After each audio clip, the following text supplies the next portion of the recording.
வணக்கம் நண்பர்களே, லக்ஷ்மி சமையலுக்கு உங்களை அன்போடு வரவேற்கிறேன். நம்ம வீடியோ இதுதான் ஃபர்ஸ்ட் டைமா பார்க்குறீங்கன்னா சப்ஸ்கிரைப் பண்ணிக்கோங்க, ஷேர் பண்ணிக்கோங்க, லைக் பண்ணிக்கோங்க, கீழே தெரியுற ஐ பட்டனையும் ப்ரெஸ் பண்ணிக்கோங்க. வாங்க வீடியோக்குள்ளே போகலாம். உடச்சக்கல்லை நான் ஒரு 1.5 அலாக்கு எடுத்து பவுடராக அரைச்சிக்கலாங்க, தண்ணி ஊற்றாமல். நான் உடச்சக்கல்லை அரைச்சோம் இல்லைங்களா, அதில் 1 அலாக்கு எடுத்து வச்சுருக்கேங்க. நல்லா நைஸாக இந்தமாதிரி பவுடர் மாதிரி அரைச்சி எடுத்தாச்சு. இதில் 1 அலாக்கு பச்சரிசி மாவு நான் வீட்லேயே அரைச்சது தான். நல்லா கழுவிட்டு ஆற வச்சு ரைஸ் மில்லில் கொடுத்து அரைச்சிட்டு வந்திருக்கேன். அது 1 அலாக்கு. இப்போ ரெண்டுமே ஒரே லெவலாக எடுத்துக்கணுங்க. இப்போ இதை செய்கிறதுக்கு நம்மளுக்கு 3 பொருள் தான். அரிசி மாவு, உடச்சக்கடலை பவுடர், வெல்லம், அவ்வளோதாங்க. கொஞ்சமாக நம்ம 2 ஸ்பூன் நெய் மட்டும் சேர்த்துக்கலாங்க. அவ்வளோதாங்க. சூப்பரான ஒரு ஸ்வீட் ரெசிபி தான் செய்ய போகிறோம். வாங்க இதை எப்படி செய்கிறதுன்னு பார்க்கலாம். இப்போ நான் ஒரு கடாய் வச்சுருக்கேங்க. ஸ்டவ் பற்ற வச்சுக்கலாம். நமக்கு கடாய் சூடானதும் நம்ம அரிசி மாவு எடுத்து வச்சுருக்கோம் இல்லைங்களா, ஸ்டவ்வை ஸ்லோ பண்ணிக்கிட்டு லைட்டாக இதை வறுத்து எடுத்துக்கலாங்க. கலர் மாறாமல் வறுத்துக்கலாம். காஞ்ச மாவு தான் இருந்தாலும் கொஞ்சம் வறுத்துக்கிட்டால் நல்லாயிருக்கும். ஸ்லோவில் வச்சுக்கணும், ரொம்ப இதுவாக வைக்கக்கூடாது, ஃபாஸ்ட்டாக. என்ன கலர் மாறிடும் நம்மளுக்கு அரிசி மாவு. நான் பச்சரிசி மாவு தான் எடுத்திருக்கேன். இப்போ பார்த்தீங்கன்னா இது நல்லா வறுபட்டுருச்சு. நம்ம தொட்டு பார்த்தா கையில் சூடாக இருக்கணும், அந்த அளவுக்கு இருந்தால் போதும். இப்போ நம்ம ஸ்டவ் ஆஃப் பண்ணிக்கலாம். இப்போ நான் இதை தட்டில் மாற்றி வச்சுக்கிட்டேங்க. இது அப்படியே இருக்கட்டும். நான் வெல்லம் 1.25 அலாக்கு எடுத்து வச்சுருக்கேங்க. நம்ம எதில் அளந்தோமோ அதிலே தான் எடுத்துக்கணும். 1.25 அலாக்கு நான் ஒரு 1/2 டம்ளர் தண்ணி ஊற்றிக்கிறேன். ஸ்டவ் பற்ற வச்சுக்கலாம். வெல்லம் நல்லா கரையட்டுங்க. இது நல்லா கலந்து விட்டுட்டு இது கொஞ்சம் நல்லா கரையட்டும். கரைஞ்ச பிறகு நம்ம இதை வடிகட்டிட்டு மறுபடியும் இதை நம்ம காய்ச்சிக்கலாம். பாருங்கள், இது வெல்லம் கரைஞ்சிடுச்சு. இப்போ ஸ்டவ் ஆஃப் பண்ணிவிட்டு இதை வடிகட்டிக்கலாம். இப்போ நான் எதில் ஸ்டவ்வில் வச்சுக்க போகிறேன்னா இந்த பானையிலேயே வடிகட்டிக்கிறேன். பாருங்கள், நல்லா வடிகட்டியாச்சு. தூசி இதெல்லாம் இருக்குது. இப்போ இதை ஸ்டவ் ஆன் பண்ணிட்டேன். இது நல்லா கொதிக்கட்டுங்க. இது பாகுபதம் வரணும். பாகுபதம்னா லைட்டாக இருக்கிற மாதிரி பாகுபதம். இந்த தக்காளி பழம்லாம் இருக்கும் இல்லைங்களா, லைட்டாக அந்த அளவுக்கு வந்தால் போதும். அது வரைக்கும் இது நல்லா கொதிக்கட்டும்.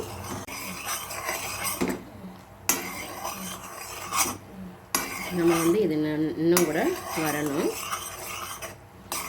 இப்போ நம்ம அரிசி மாவு வறுத்து வச்சுருக்கோம் இல்லைங்களா, இந்த உடச்சக்கடலை மாவு இதில் ரெண்டும் ஒன்றா மிக்ஸ் பண்ணி எடுத்துக்கலாம். இது நல்லா கலந்து விட்டுக்கலாம்.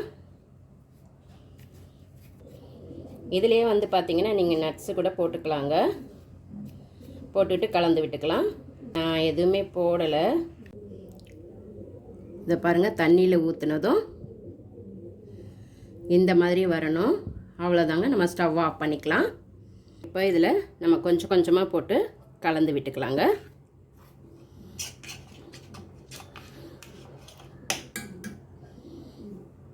கொஞ்சம் கொஞ்சமாக ஊற்றி நல்லா கலந்து விட்டுக்கலாம்.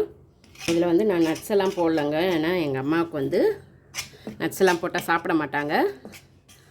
எங்கள் அம்மாவுக்கு தான் செஞ்சு கொண்டு போயிட்டுருக்கேன். இது ஆனால் நம்ம வெள்ளிக்கிழமையில், ஆடி வெள்ளிக்கிழமையில் பிரசாதமாக கூட செஞ்சு நம்ம சாமிக்கு வைக்கலாங்க. மொத்தத்தையும் நம்ம போட்டுக்கலாம். உங்களுக்கு நெய் வாசனை பிடிக்குன்னா நம்ம ஒரு 2 ஸ்பூன் நெய் ஊற்றிக்கலாங்க. இல்லை வேண்டானாலும் நீங்கள் நெய் ஊற்றாமல் கூட அப்படியே பண்ணிக்கலாம். நான் ஒரு 2 ஸ்பூன் நெய் ஊற்றிக்கிறேன். ஊற்றிட்டு நல்லா கலந்து விட்டுட்டு இது கொஞ்சம் சூடு ஆறின பிறகு கையில் கலக்கிக்கலாங்க. நல்லா உருண்டையாக பிசைஞ்சு எடுத்துக்கலாம். இப்போ நம்மளுக்கு கை தொடுற சூடு இருக்குது. இது நல்லா எல்லாத்தையும் நல்லா கலந்து விட்டுக்கலாம். நம்ம பாகு வச்சோம்னா கொஞ்சம் அதிகமாக இருந்தாலும் பயப்பட வேண்டாங்க. அதுக்கு தகுந்த மாதிரி கொஞ்சம் நம்ம உடச்சக்கடலை மாவு கூட கொஞ்சம் சேர்த்து போட்டுக்கலாம். அப்படி இல்லைன்னா பத்தலைனாலும் நம்ம மாவு கொஞ்சம் நிறுத்திக்கலாம். அரிசி மாவு போட்டால் வெல்லம் பத்தாதுன்னு நினைக்கிறோம் இல்லைங்களா, அப்போ நம்ம கொஞ்சம் அந்த கலந்து வச்சுருந்த மாவை நிறுத்திட்டு அதுக்கப்புறம் போட்டுக்கலாங்க. அப்படி இன்னும் சூடாக இருக்குது, கொஞ்சம் சூடு ஆறணும். பாருங்கள், நான் இந்த அளவுக்கு நல்லா பிசைஞ்சு எடுத்துக்கிட்டேன். இப்போ இதில் நம்ம நெய் தொட்டுக்கிட்டு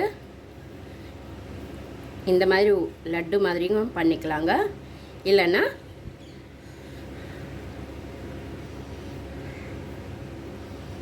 இந்த மாதிரி ரவுண்ட் ஷேப்பாக இப்படி பண்ணிக்கலாம். ரொம்பவே சூப்பராக இருக்குங்க. இதே மாதிரி நம்ம எல்லாமே பண்ணி வச்சுக்கலாம். இது மாதிரி செஞ்சுட்டு நீங்கள் சாமிக்கு நெய்வேத்தியமாகவும் படைக்கலாம். இந்த ஆடி வெள்ளிக்கிழமையில் இந்த மாதிரி செஞ்சு சாமி கும்பிட்லாங்க. நம்ம இதை நான் வந்து அப்படியே செஞ்சு வச்சுட்டு நம்ம தினம் ஒன்று ஒன்று கூட பசங்களுக்கு எடுத்து கொடுத்தா ரொம்ப ரொம்ப சூப்பராக இருக்குங்க. சூப்பரான ஒரு ஸ்வீட் ரெசிபி தான் இது. வந்து நம்மளுக்கு பச்சரிசி மாவில் உங்களுக்கே தெரியும், நான்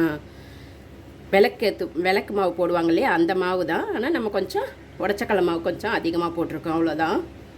இதுலேயே அந்த விளக்கு மாவு கூட செஞ்சுக்கலாம், அந்த மாதிரியும் பண்ணிக்கலாம். நம்ம இருக்கிறத எல்லா மாவையும் இதே மாதிரியே நம்ம ரவுண்டு சைஸை தட்டி எடுத்துக்கலாங்க. பாருங்கள், சூப்பராக வந்திருக்கு. எங்கள் பாட்டியெல்லாம் அப்போல்லாம் அடிக்கடிக்கு இந்த மாதிரி செஞ்சு கொடுப்பாங்க. ஸ்கூலுக்கு போகும்போதெல்லாம் இந்த மாதிரி தான் ஸ்வீட்டு நாங்கள் செஞ்சு எனக்கு கொடுப்பாங்க. நான் ஸ்கூல் விட்டு வந்து இந்த மாதிரி சாப்பிடுவேன். ரொம்பவே சூப்பராக இருக்குங்க. இதில் வந்துட்டு தேங்காய் இருக்குது இல்லைங்களா, அதை வந்து பொடியாக கட் பண்ணி கூட போட்டால் கலந்து விட்டு சாப்பிட்டாங்கன்னா ரொம்ப நல்லாயிருக்கும். இதே மாதிரி எல்லாமே செஞ்சு எடுத்துகிட்டு வந்துடலாம். நான் வந்து இது எங்கள் அம்மாவுக்கு எடுத்துகிட்டு போகிறேன்றதால எங்கள் அம்மாவுக்கு வந்து தேங்காய் இது மாதிரிலாம் சாப்பிட மாட்டாங்க. அவ்வளோதாங்க, நம்மளுக்கு சூப்பரான ஸ்வீட் ரெசிபி ரெடி ஆகிடுச்சுங்க. இது வந்து பாரம்பரியமான முறையில் செய்கிற ஸ்வீட்டு தான். அப்போல்லாம் வந்துட்டு நம்ம பாட்டிங்கெல்லாம் எங்கள் வீட்டிலலாம் இந்த மாதிரி செஞ்சு கொடுத்துருக்காங்க. உங்கள் வீட்டிலலாம் செஞ்சுருக்கீங்களான்றதை கமெண்ட்டில் சொல்லுங்கள். உங்களுக்கும் இந்த வீடியோ பிடிச்சிருந்தா ஷேர் பண்ணிக்கோங்க, லைக் பண்ணுங்கள், கமெண்ட் பண்ணுங்கள். அவ்வளோதாங்க, சூப்பரான ஸ்வீட் ரெசிபி ரெடி ஆகிடுச்சுங்க. இதை வந்து நீங்கள் நெய்வேத்தியமாகவும் சாமிக்கு படைக்கலாம், பசங்களுக்கு ஸ்நாக்ஸாகவும் செஞ்சு கொடுக்கலாங்க. ரொம்ப டேஸ்ட்டாக இருக்கும், நல்லாயிருக்கும். நீங்களும் உங்கள் வீட்டில் செஞ்சு பாருங்கள். அவ்வளோதாங்க, நம்மளுக்கு சூப்பரான ஸ்வீட் ரெடி ஆகிடுச்சுங்க. இது பாரம்பரியமான முறையில் தான் எங்கள் பாட்டி எங்கள் அம்மாலாம் செஞ்ச ஸ்வீட்டு தாங்க. இது வந்து ஸ்நாக்ஸுக்கு ரொம்ப நல்லாயிருக்கும். நம்ம சாமிக்கும் செஞ்சு நெய்வேத்தியமாக படைக்கலாங்க. நீங்களும் உங்கள் வீட்டில் ட்ரை பண்ணி பாருங்கள். எப்படி இருந்ததுன்னு கமெண்ட்டில் சொல்லுங்கள். அடுத்த வீடியோவில் வேறு ஒரு டிஷ்ஷோடு சந்திக்கிறேன். நன்றி, வணக்கம்.